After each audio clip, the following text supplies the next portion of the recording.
Hello प्रिय छात्रों। पिछले वीडियोज में हम लोग चैप्टर 3 सदिश राशि बलों का संयोजन और वियोजन के अंतर्गत आंकिक प्रश्नों का ये 3 प्रश्नों को हल किए थे। आज हम लोग इस वीडियो में इसके शेष प्रश्नों को पढ़ेंगे। मैं वाईपी सर, इस चैनल में आपका स्वागत है। चौथा दिया देखें, कह रहा है कि 5 तथा 8 न्यूटन के 2 बल एक साथ किसी बिंदु पर लगाए गए हैं। इनके अधिकतम तथा न्यूनतम परिणामी बल क्या होंगे, ज्ञात कीजिए। ठीक है, तो देखें ये इम्पॉर्टेंट क्वेश्चन है, ये 2005 में पूछा हुआ है। तो इसका हल देखें। इसे हल करने से पहले आप इस वीडियो को लाइक कर लें और अधिक से अधिक इसको शेयर करें, ठीक है, ताकि अन्य छात्रों को भी इसका लाभ मिले। यह आपको बहुत ही सरल तरीके से आपको बताया जाएगा, आपको बिल्कुल समझ में आ जाएगा। ठीक है, तो देखें यहाँ P बल P जो है दिया हुआ है 5 न्यूटन, Q दिया है 8 न्यूटन। ठीक है, तो कह रहा कि इनका अधिकतम तथा न्यूनतम परिणामी बल क्या होंगे।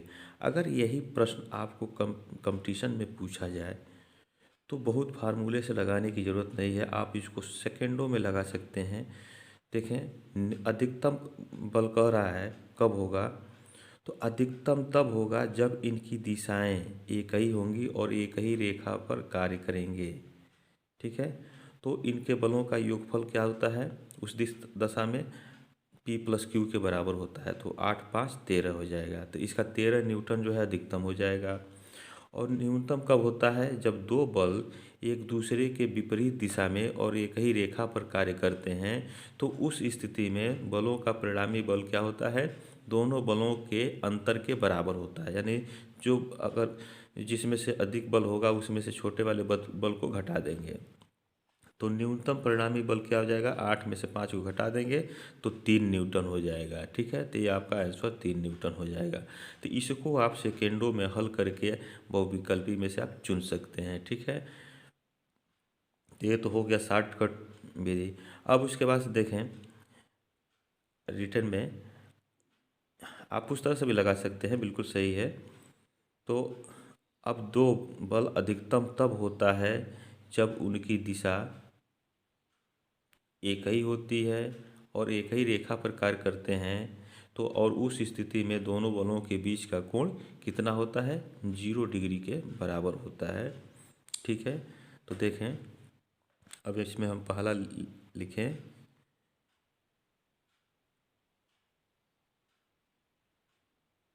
यदि परिणामी बल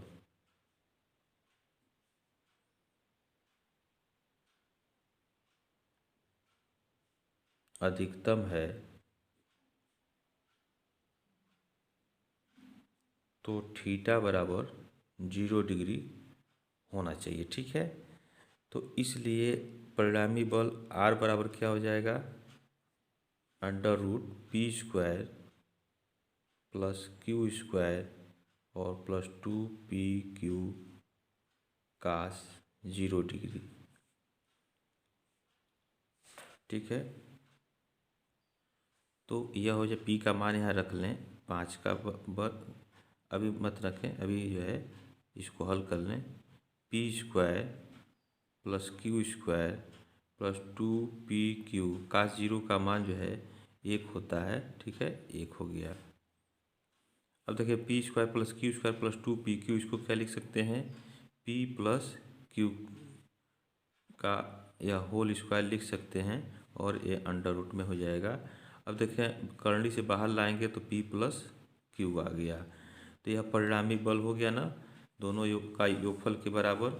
ठीक है, तो यहाँ रख दें, p का मान जो है 5 और q का मान 8। ठीक है, तो यह हम 8 रख लिए और यह हो जाएगा आपका 13 न्यूटन।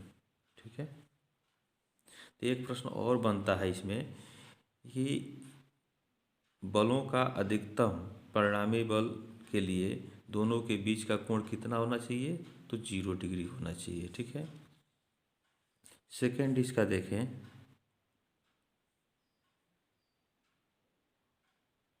यदि परिणामी बल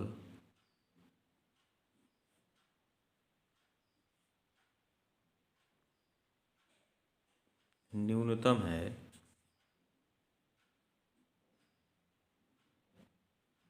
तो थीटा का मान कितना होना चाहिए? 180 डिग्री होना चाहिए और दोनों बलों को एक ही रेखा पर कार्य करना चाहिए और विपरीत दिशा में कार्य करना चाहिए। ठीक है, तो यहाँ देखें तो R बराबर √p² प्लस q² और प्लस 2pq कास 180 डिग्री। ठीक है, कास 180 डिग्री का मान जो है -1 होता है, तो यहाँ लिख लें p² प्लस q² माइनस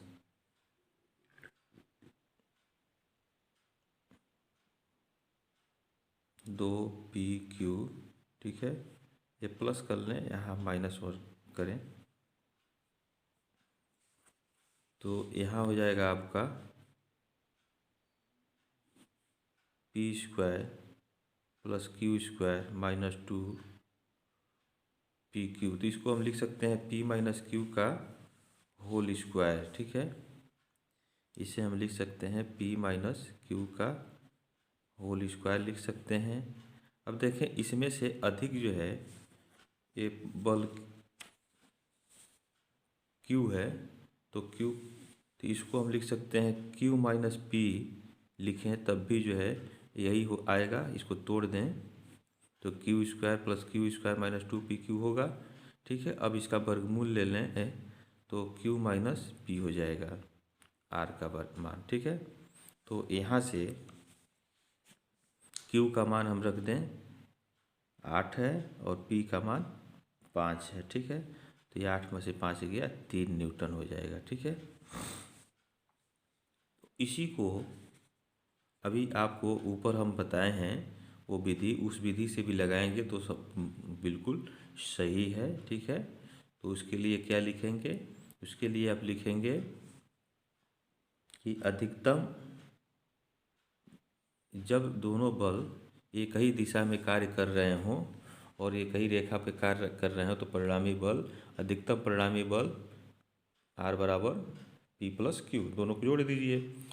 और दूसरा जो है जब दोनों बल एक दूसरे के विपरीत दिशा में कार्य करें और एक ही रेखा पर कार्य करें तो न्यूनतम परिणामी बल जो है P माइनस Q का अंतर, तो बड़े वाले में छोटे वाले घटा दें तो उसका आंसर हो जाएगा, या इस विधि से लगाएं। ठीक है, दोनों सही है।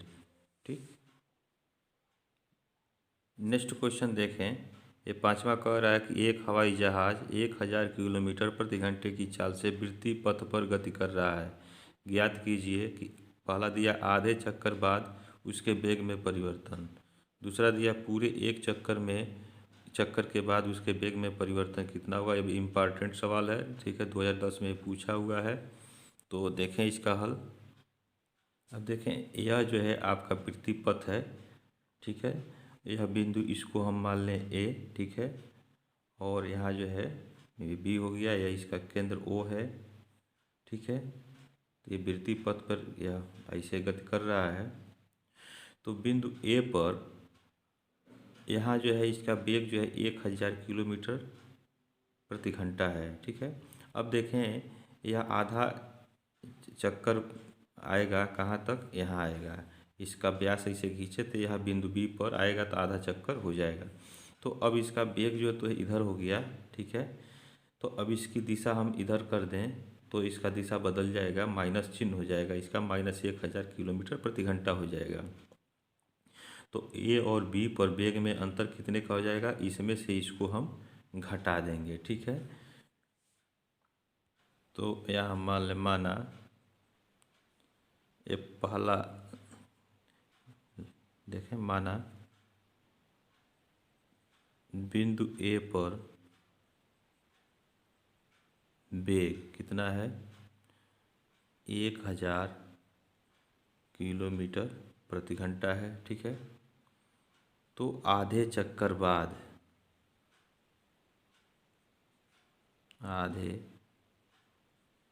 चक्कर के बाद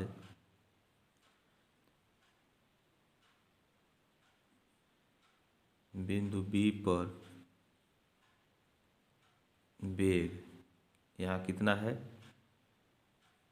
यहाँ वेग जो है आपका -1000 किलोमीटर प्रति घंटा है। ठीक है,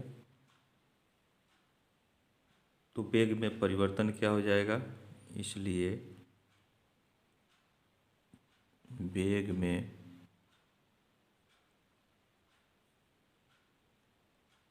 परिवर्तन,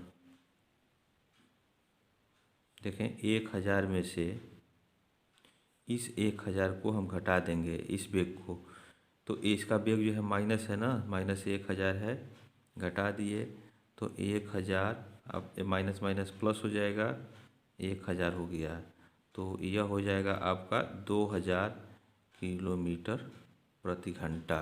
ठीक है, तो आधे चक्कर के बाद जो है वेग में परिवर्तन 2000 किलोमीटर प्रति घंटा यहाँ प्राप्त हुआ हो गया। ठीक है, तो यह पहले का हल हो गया। ठीक, उसके बाद दूसरा देखें इसका,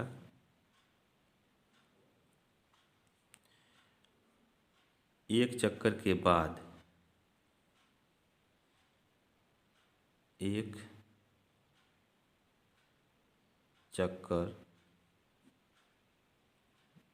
के बाद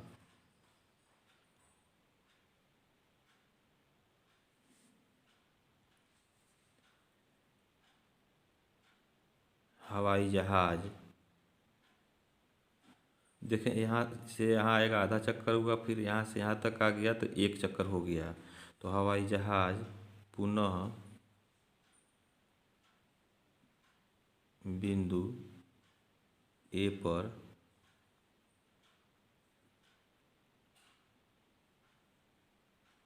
पहुंच जाता है। ठीक है, तो उस वहाँ पर पहुंच जाता तो उसका वहाँ पर वेग जो है कितना हो गया, 1000 किलोमीटर प्रति घंटा ही हो गया, और उसी दिशा में हुआ। ठीक है, पहुंच जाता है तथा वेग की दिशा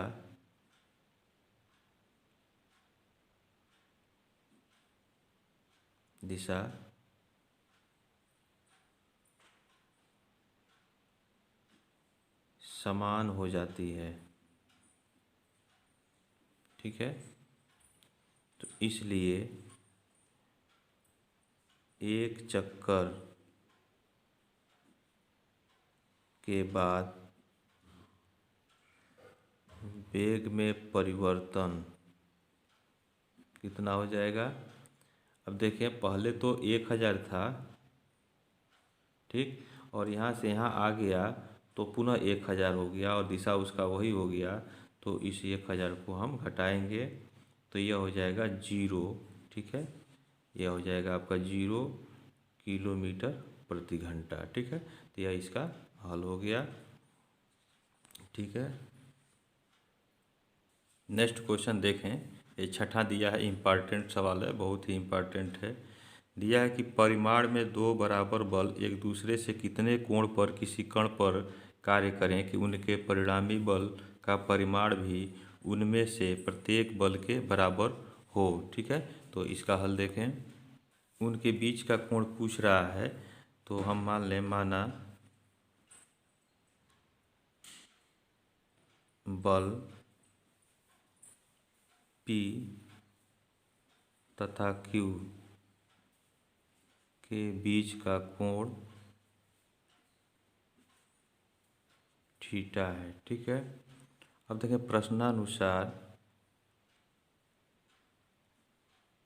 यह क्या कह रहा है कि P जो है Q के बराबर हो जाए और यह जो है R के बराबर हो जाए। ठीक है, यहाँ देखें, यहाँ कह रहा है कि दो बल एक दूसरे से कितने कोण पर किसी कण पर कार्य करें कि उनके परिणामी बल का परिमाण यानी P बराबर Q हो जाए।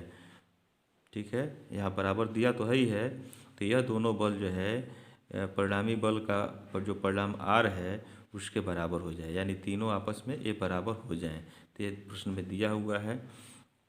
अब देखें, चूँकि R बराबर परिणामी बल क्या होता है, परिणामी बल R बराबर होता है under root P square plus Q square plus 2PQ cos theta. ठीक है, यह होता है।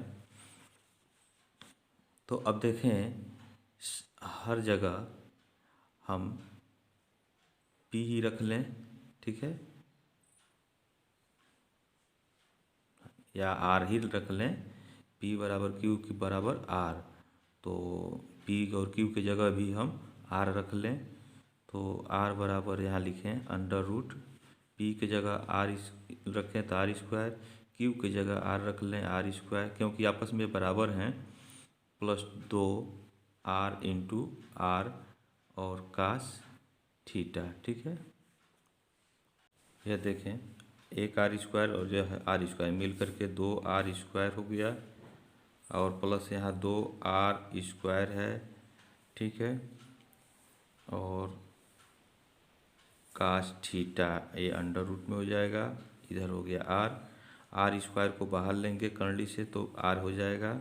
ठीक है, और यहाँ हो जाएगा आपका 2 कास थीटा, और इधर हो गया R से R ये कट जाएगा।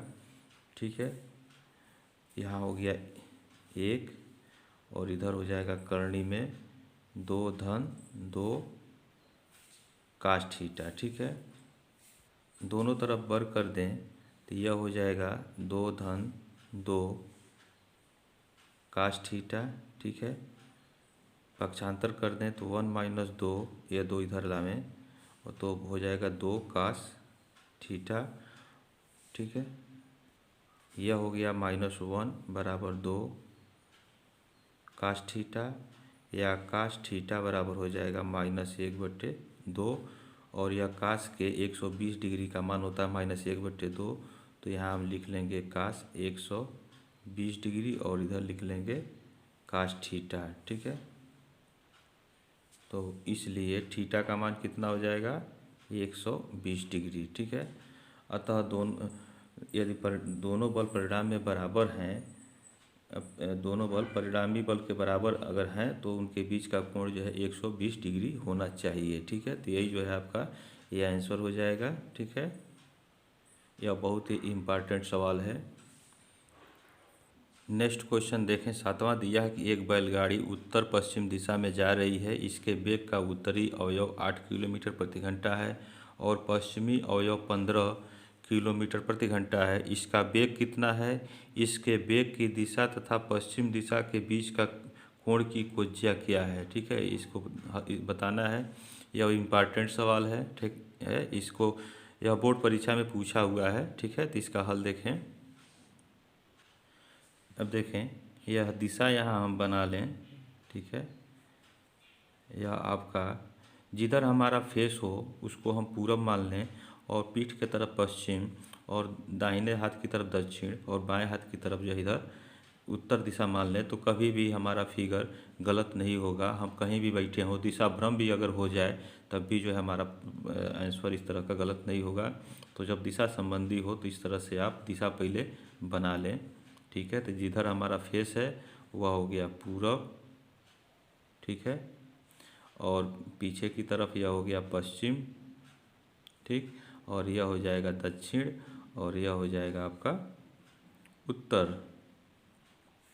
ठीक है, अब देखें, अब कह रहा है कि उत्तर पश्चिम दिशा में जा रहा है, तो यहाँ तो हम बना ही लें, या आप एक रेखा जो है इसे खींच लें।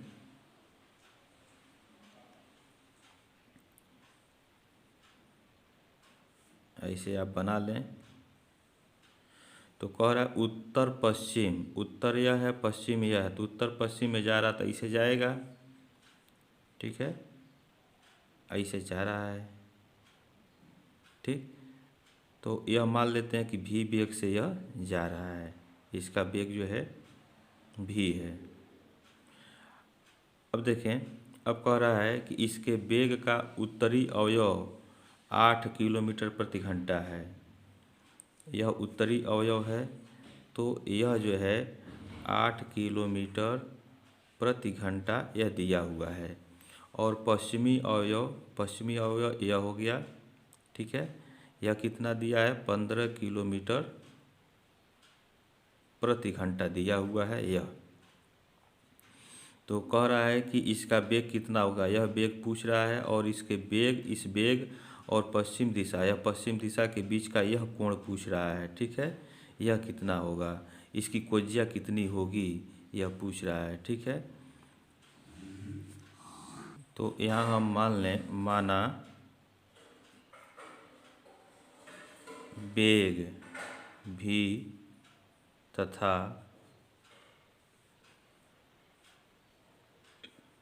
ये परिणामी वेग है, ठीक है। परिणामी वेग भी तथा पश्चिम दिशा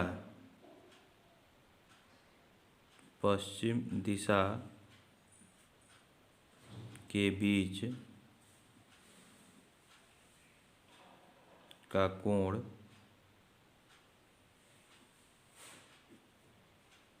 थीटा है। तो इसको अगर हम थीटा मान लेते हैं तो यह इसका ऊर्ध्व घटक हो जाएगा और यह क्षैतिज घटक हो जाएगा। तो हमने बताया था कि जिस घटक के साथ थीटा अगर लगा हो तो उसका घटक जो है कास के रूप में लिखते हैं, जिसके साथ थीटा नहीं है उसको हम साइन के साथ लिखते हैं, ठीक है।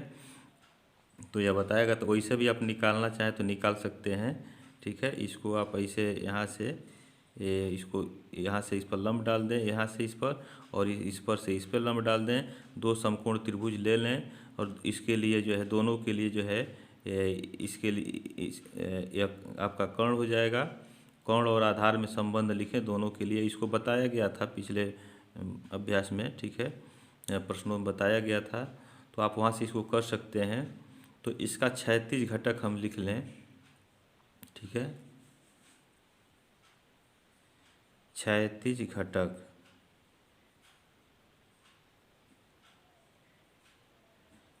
घटक आपका यही है। तो क्षैतिज घटक क्या हो जाएगा, क्षैतिज घटक हो जाएगा भी, देखें इसके साथ कोण नहीं लगा हुआ है तो यह भी साइन थीटा हो जाएगा। और क्षैतिज घटक आपका दिया हुआ है 8 और यह हो जाएगा भी साइन थीटा, ठीक है।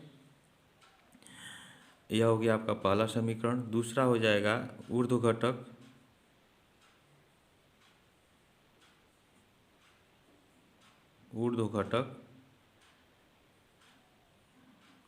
तो ऊर्ध्व घटक यह होगा, तो यहाँ हो जाएगा आपका भी, इसके साथ जो है कास थीटा लगा हुआ है ना, तो यह कास थीटा हो जाएगा, थीटा है तो कास थीटा हो जाएगा। और ऊर्ध्व घटक यानी पश्चिमी अवयव जो है, इसको हम पश्चिमी अवयव भी कह सकते हैं, यहाँ लिख लें पश्चिमी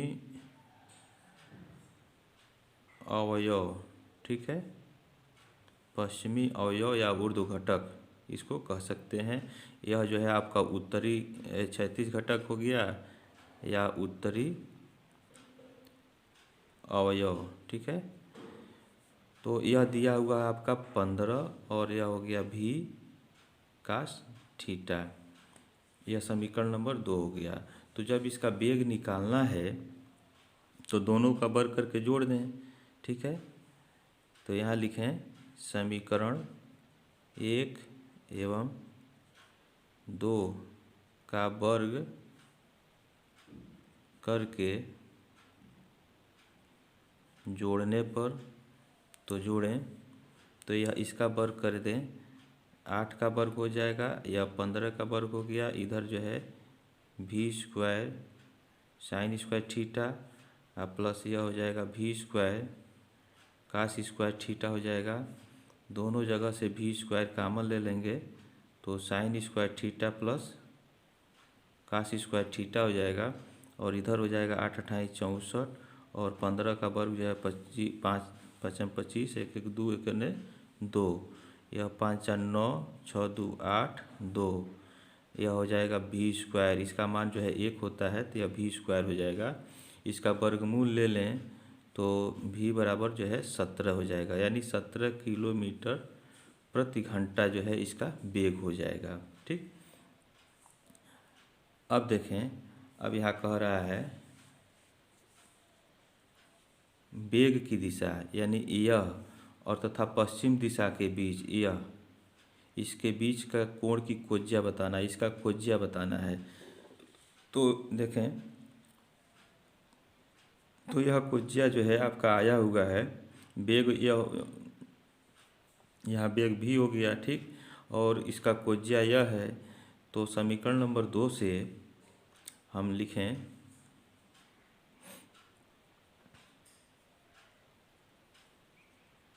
समीकरण 2 से,